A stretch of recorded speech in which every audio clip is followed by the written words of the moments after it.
there. So, Alex, thank you for joining. A little background on this. A lot of the people here are either current or former clients of mine. So, really, we do kind of the mental skill training stuff. Most of them are golfers or are involved in golf in some way.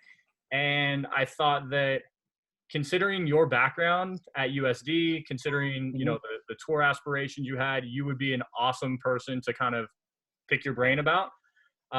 So for those of you who don't know, Alex Ching at one point was the #3 ranked amateur in the world, which is pretty impressive. He was what? How many tournaments did you win at USD? I think like 11. 11. So he was okay. He then turned professional, ran into some difficulty.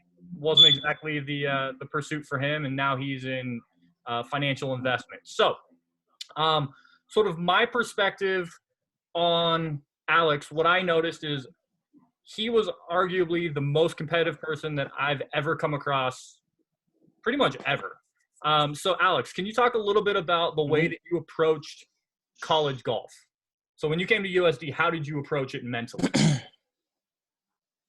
Yeah, so growing up in Hawaii, it was a little bit difficult in the sense that we don't have a big population to play against. And so I was always like in the top 5, but nothing special. I would say that when I got to USD, I realized that everybody was good. I mean, everybody in college, the best players from every state are playing the best golf out there. And I realized that I needed to elevate my game, but also at the same time, I just wanted to flat out beat every single person that I met. It didn't matter if it was teammates. It didn't matter if it was guys from other schools and conference. It didn't matter if they were from Atlanta, Georgia. It didn't matter where they were in the nation. I just straight up wanted to beat them. And that's kind of where the hunger, I think, started. Okay. You were kind of the one person who, whenever you would get off to a bad start, whether it was in a tournament, whether it was a round, you were the one who seemed to be able to rebound really, really effectively. How did you approach that? So, I can think of a couple instances where I think you made, double or triple on like the first or second hole, and you would come back and still shoot under par. Like, how did you do that? So I grew up playing tennis. Tennis was my main sport growing up, and it kind of shaped the way I thought mentally. And the reason I say that is because I always thought of whenever I played tennis, the opponent was always who I was trying to either beat or get in their head or play mind games or whatever it was. And some of it was actually self-inflicted mind games, I would say. When I first started out playing tennis, I would win the first set, lose the second, and then be in a barn burner for the third. And that changed when I tried to think that after the first set was done, I changed my mindset in the sense that I wanted to be able to act as if I've never even met the guy, or I didn't even start a warm up yet. And so I would be coming out for the second set with the same mindset that I had in the first set, just wanting to run through my opponent. And that translated really well to golf in the sense that if I did make a bogey or if I did hit a bad shot, I didn't want to show any sense of weakness to my playing partners, nor did I want to show any sense of weakness to myself. And so I think one of the best stats that I've ever seen was Luke Donald, when he was #1 in the world, he was also #1 in one other category, and that was the bounce back category. So every time he made a bogey, he followed that up by making a birdie. And I think that's a pretty cool stat to have because it shows how you can reverse your mindset to be able to, understand your faults, but also realize that it's in the past and you can't change the past. Totally. I think that's really hard for a lot of people to do, right? The mentality of, Yep. All right, I just have to bounce back and I'll do whatever it takes. Now, obviously, you put yourself in a position to win a lot of golf tournaments. Do you feel like there was anything special that you had to do to, one, kind of give yourself opportunities to win golf tournaments, and then once you started putting yourself in positions to win golf tournaments, to actually close the deal? Sure. So I think college golf is definitely pretty interesting in the sense that you don't really know what's going on. Everybody is, playing the same golf course, obviously, but everybody's at different points on the golf course. What I mean by that is that your team could be ranked fifth, and you could be starting off on the seventh hole, and you could be finishing on the sixth hole, but have a chance to win the tournament on the sixth hole as an individual. So I think college golf is definitely an interesting part of golf. And I would say that helped and hurted me win and lose tournaments. In my senior year, I finished in the top 10, I think, like every single event that I played in. And, there were a number of tournaments that I lost simply because I had no idea where I was in the field. But at the same time, there were a number of tournaments that I got in and finished, checked my scorecard, and then got in the car with the team and realized that I won as an individual. So I think college golf is definitely something that's really interesting, where you don't really know where you stand. But to your point, you always have to put your foot on the pedal. And I think that's what made college golf so cool, is that, because you don't know where you are in the field, you're always trying to make birdies. You're always trying to make the best score possible on that given hole. And so you're playing out of the most pure part of golf, where you're just trying to make the best score possible. Mm-hmm. Did you ever find that to be difficult? Not necessarily the piece of, hey, I don't know what's going on, but the piece of always putting your foot on the gas pedal. Did you ever worry about like consequences? What might happen if I don't pull this shot off? Absolutely. So one of the biggest setbacks in my career, and I think the best part about my career in college, was that I think it was my sophomore year, I played Notre Dame's course. And I forget who designed it, but some famous architect designed it. And essentially, if you become short-sighted on any part of that golf course, you're making bogeys, doubles, triples. I don't care what it is, but it's not par. And I remember when I was playing that and I was short-sighting myself, and I was trying to get back to even, and I would just kind of hammer at the pins and short-side myself and make bogeys and get worse and worse and worse. And I had this internal battle within myself that I was just trying to make birdies, when, making par was actually not a bad play. And so that's something that my coach, Tim, really stressed to me at the beginning of my career. And it really shaped how I looked at course management for the rest of college. Obviously there's pins that you want to go at, but there's also pins that you want to respect and be able to make par, because par is a good score, So talk a little bit more about that, like more of the course strategy perspective. You mentioned you learned a lot in your 4 years at USD about how to attack a golf course. So talk a little bit about that. How would you go about attacking a golf course to shoot the lowest score possible? Sure. So I play a little bit different golf than most people, I would say, especially different golf than guys on the PGA Tour. I still don't know if that's a fault or not, since I'm not on the PGA Tour, but maybe I should be taking different advice. But I think it helps me a lot in college. And what I mean by different golf is that I'm very respective of being off the tee. Whatever I can to get the ball in the fairway. It doesn't matter if I'm hitting 3-iron, 2-iron, 3-wood, or driver. It's, driver is kind of if it's wide open and I can bust it down the fairway, then I'm going to take driver. But if it's a little bit narrow and I feel a little shaky, or if the wind's off the left, then I'm taking a 3-wood, because I know that I'm going to put that in the fairway. Now, the reason for that is because I know that my iron game is so strong that I can attack every flag from 200 yards to 60 yards. So I know that I can put a 5-iron closer than most people.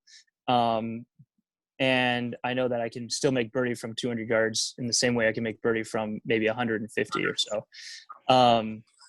And so I think course management is huge, and that's something that I really learned, and it helped my game mature. Also looking at that, I think your coaches help you out on a lot of aspects of that. I learned at a young age that there's basically divide the golf course into 3 sections. I would say there's 6 easy flags to attack, 6 medium flags, and then 6 difficult flags. And so you just got to pick and understand exactly where the flags are and where you can attack and where you can't attack. To be more detailed on that point, I'm a very bad left to right putter. This is kind of like something that not a lot of people know about me, but I'm terrible at left to right putters. And it got to a point where in college, if I had a left to right putt, I knew I was just going to 2-putt it and get out of there. And so I would purposely look at my yardage book and understand exactly in the practice rounds where all the right to left putts were breaking, and I would hit my approach shot to that point. And so I knew that because I was so bad at left to right putts that I needed to figure out how to get to the right to left putts. Now, granted, in practice, I would always practice my left to right putts, but that's another point. That's absolutely fascinating. I had no idea that you did that. That's really cool. Yeah. So you mentioned the benefit sometimes of having a coach with you. Did you ever run into issues where there's too much information between you and the coach? And how did you kind of manage that? Definitely. There were times, both my head coach and my assistant coach were fantastic. I loved hanging out with both of them. But at the same time, to your point, there's sometimes they give you too much information. And I remember telling my head coach that I was like, hey, if I see the assistant again, I'm going to lose my mind. Like, don't tell him not to come around me. And the same vice versa. I told my assistant, I was like, if I see Tim out here, I'm going to go crazy. So I think there's times where you have to be vocal enough to be able to say, hey, I got this on my own, but you also have to let your ego go away and say, hey, I need some help here too. I don't want somebody to, if I'm trying to club off of a guy on my team who had just gone through and, he's maybe 2 clubs longer than me, he can flight the ball better than me, or he hits a different ball flight, I'm not going to try and club off that guy. But if there's a guy that's very similar club length to me, then I'm going to try and ask what he hit. I don't care about the other guy. I want to be able to club off so that I can make the most educated decision that I can make. And I think that goes a lot with professional golf too, because like if you watch these guys, the caddies are going to tell them what to do. And I've always been one to want somebody to tell me what to do. But at the end of the day, like you're the one hitting the shot. Like you have to have the confidence and the balls essentially to hit the ball, Right. So I think that's important. Awesome. So kind of before we transition into sort of the professional side of things, I think one of the coolest stories, and I'd love to hear your perspective on it, is you played in the Western Refining Championship 2 or 3 years. 3 years. You played, yeah. So you finished dead last 1 year, and then the next year you came back and won it, and that was what actually ranked you 3rd overall in the world. Yeah. Talk about that, right? Talk about literally finishing dead last in a tournament and then coming back next year and winning it. So in order to be invited to that event, you have to be an All-American from the previous year. And so after my freshman year, I was an All-American, and I got there my sophomore year, and I still didn't feel like I belonged with them.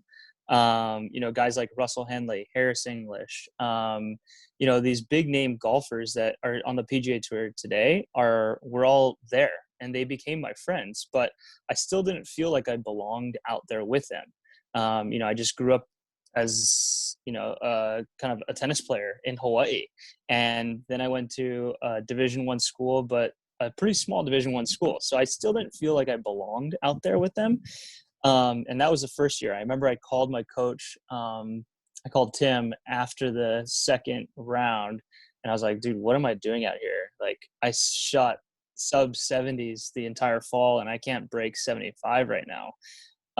He told me to have a good time, enjoy the people, make connections, enjoy myself. So obviously finished last place. The next year I came back, I had an incredible year as a sophomore, played well over the summer, and I got there in the fall, and I was like, these guys suck. Like, I can beat every single one of them, and, they should be chasing after me. and they should be trying to want to beat me. And so I think that was just a little bit of the mindset that I took into it. I was like, what do I have to lose here? I'm having, I already qualified to be here. I'm an All-American from the previous year. I played great golf. I deserve to be here. And I just took it out there and just, took my game to the course and ended up winning. Beautiful. Would you say that for you, it was, I expect to go out and win this event, or it's, I know I'm good enough to win these events and I'm just going to let my game show what I know I can do? Yeah, so I think that's good. There's a difference, right? Because like either you're very egotistical or you're checking your ego at the door, but you have that inner confidence. And I think there's a difference between being, having an ego and being confident. I would say that a lot of the times I was confident in the sense that I knew that my B game was better than most people. And so I knew that, and that just comes, I think that comes from experience, right? It comes from playing a lot of golf and a lot of a lot of tournaments, right? I mean, you go out and you shoot 70 and you think you played terribly, but in reality, you come back and you're in the top 5, so you have to be able to have a good judge of character for yourself. But at the same time, Paul, I definitely try to strut an ego from time to time. And, I didn't work with, I had a sports psychologist in high school and who taught me a lot about tennis, sports psychology, and I brought a lot of that to the golf course. And we also talked about how you walk, and I related a lot of my sports psychology to tennis players. If you watch a tennis player and even when they hit a bad shot, they change their racket from the right hand to the left hand, they stick their chest up, they look at their strings, and they're fixing their strings as they're walking with eye vision directly forward. They're not looking at the ground. They're not looking, side to side. They're looking straight forward. And so I took a lot of that to times when I was playing bad golf, and I would always try and essentially fake it till I make it. And be able to have an ego in the sense of like, I don't really know what I'm doing out here, but I'm going to pretend I like I know what I'm doing. I'm going to pretend like I'm doing out here. And then it'll start to kind of come around.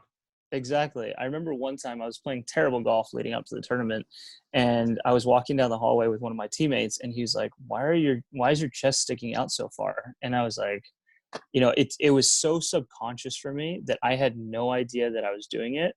But the following day I went out and shot 64 and I had no idea where the golf ball was going. So it's just a sense of like how to train your mind to be able to forget the bad things and pretend that you're the best person out there. Totally. Yeah. All right. So let's transition away from college, because obviously you had a great deal of success. It didn't translate in professional ranks. So sure. Tell everybody sort of your story about playing the mini tours, playing Latin America, playing China, the difficulty, and why you think you didn't have as much success professionally as you did collegiately. Definitely, man. This is one of my favorite topics to talk about, actually, because I failed at it. I haven't failed at a lot in my life, and that was something that I just was in a dark place in a dark time. But I came out of college and signed a pretty good signing bonus with TaylorMade. It was my dream since I was a little boy to be a TaylorMade and Adidas athlete. I even had drawings of it in my room as a little boy. And it was my dream. And so that was, one thing that I accomplished. But when I got out there, I realized that it was kind of that sense of what I talked about earlier, in the sense that I showed up at every tournament and I still didn't feel like I belonged out there. I was one of the only guys getting paid to play TaylorMade and Adidas. I was one of 2 guys in my graduating class to actually sign a signing bonus. And for some reason, I still didn't feel like I was out there. I went from Hawaii to college and, slowly grew the pool there. When I got to professional golf, a few things happened. I signed with an agency. I didn't have my coach anymore. I didn't have a team around me. I was kind of like a chicken with his head cut off, to be completely honest. I had no idea what I was doing. I didn't have somebody telling me when to go practice. I didn't have somebody telling me what to work on. I had to do everything myself. And I think that's where I just was so scared of what was going on and having to deal with everything, not just on the golf course, but outside of golf as well. And when I got to tournaments, I would look at the list of guys and I would see that there were past All-Americans and national champions and guys who played on the PGA Tour who won tens of millions of dollars. And, and I just was like, how am I going to compete with these guys? So I think that's where I just kind of let my ego go away, my confidence go away, which turned into a spiraling effect where I was more concerned with the paycheck and making it to the next tournament than I was about playing golf, right? And, I think that it's a full circle, right? Because you think about what I talked about when I was talking about golf in college, where you have no idea where you are on the golf course and what you're shooting, or not what you're shooting, but where you stand on the golf course. And then you go to professional golf where if you don't make that 3-footer, you're not making the cut. And if you don't make the cut, you're not making a paycheck. And if you don't make a paycheck, you can't pay for the week that you just spent in Argentina. Mm-hmm. And I think that's where I just completely lost everything, to a sense where it was hard for me to come back from that. Right. Now, with all of that being said, yep. If you had that opportunity over, what would you have done differently to potentially give you a better chance out there? Because obviously there's so many talented players worldwide, right? Yep. Going the route of the mini tours, playing Latin America, all of those are their options, but they're still difficult options. So what do you think you could have done differently to have given yourself a better chance to succeed in that? So when I first turned pro, I actually went to a swing instructor, something that I had never done in the history of my golf game. And I asked him to change my swing to make it better so that I could be on tour for 20 years instead of just the 10 years that I thought I could be on the tour. And so already you could tell that my confidence was down, right? I didn't believe in myself. I didn't believe in my swing. Knowing what I know now, I would have never gone and changed my swing. I didn't realize how good of a swing I had, and how confident I was with that swing. And so I would definitely not have changed my swing, number one. Number two, that would have led to me believing more in myself, which could have changed things, right? Number three, I definitely would have had a better team around me, support team. Obviously, there's financial cost to that, and I don't think I was in a position to have that. But I would have had a better support team with me as well. I think those are really the biggest things that I take away from my time trying to make it as a professional golfer. I think that the foundation of golf is really your swing and the techniques that you build up as a foundation. So I think that was something that really hindered my ability to think properly on the golf course. Makes sense. Obviously, kind of during your time in college, there are a lot of other players that you played against who found success professionally. I mean, even at USD, we can think about Grant, right? Grant is now playing on the European tour, so he's doing, reasonably successfully. Xander at San Diego State having a ton of success. But you were kicking their asses in college, right? So what do you think the difference was that allowed them to have success professionally where you maybe didn't?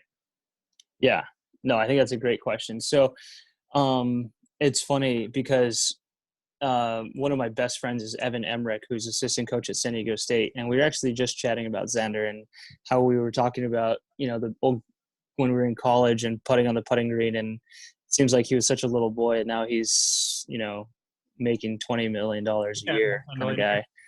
Yeah. But I think, those two players that you mentioned, Grant and Xander, and if you want to throw like John Rahm in there Oh, too, yeah. he was much younger than me, but I wouldn't say we're friends or anything, but I think the three of them really came out with a good, solid team around them, helping them accomplish their goals and also helping them kind of figure out how to navigate through the professional world. Mhm. Um, as high school kids, and going to college, you're figuring out how to do laundry and when to do laundry and when to putt, and then also how to do school and how to party sometimes. That's the Sometimes thing of it. I think Yeah, that was your sometimes. greatest success. No, Yeah. Um, and so when you get to college or when you get to professional golf, it all of a sudden it changes completely. And, it's a full-time job. It's, you're managing your schedule, you're managing when you're playing, you're managing your workout schedule, you're figuring out what guys to play with on your off days, you're figuring out, how to prepare mentally for the upcoming weeks. And, I think that was a pretty big spot that I completely missed. I didn't know how to navigate my own schedule. I didn't know how to choose the weeks that I wanted to play. I knew that I needed to play on a tour that would get me to the web.com or get me to the PGA Tour. But as far as playing and practicing and what to work on, I had no idea. And I think that was so crucial to not being able to accomplish what I wanted to. So I would definitely say that having a good team around you or having people know exactly what you want to accomplish is really important. And it doesn't matter if it's your girlfriend, your spouse, your coach, your workout buddy, your best friend, it doesn't matter who it is, but as long as they know exactly what you're trying to accomplish and helping you build a schedule around that, it's really important because I'll be honest, it is a lonely road out there.